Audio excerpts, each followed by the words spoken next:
You left finally. So why does it hurt even more now? Why do you still miss them if it was the right decision? No one talks about this part. You thought leaving would bring instant peace, but instead it feels empty, quiet, and familiar.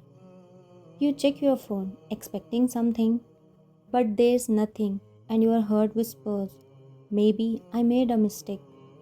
But what you are feeling right now is not regret, it's withdrawal. You didn't just leave a person, you left a habit, a routine, an attachment, and your heart is learning how to breathe without it. Allah says in the Quran, as for those who strive for us, we will surely guide them to our ways. You made a difficult choice. You choose Allah over your feelings, and Allah sees that every step, every tear, and He promises guidance after the struggle. The pain you feel is part of the healing.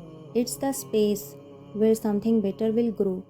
Because when you let go of something for the sake of Allah, you are not left empty.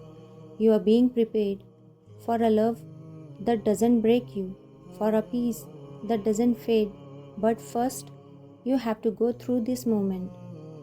So don't go back, not because it's easy, but because you know the truth.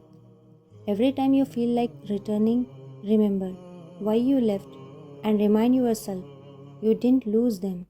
You choose Allah. One day, inshallah, this pain won't control you anymore. One day, you will feel peace without forcing it, and you will look back and realize that the moment you walked away was the moment Allah has started rewriting your life. If you are on this journey, you are not alone. Stay and we will walk it together.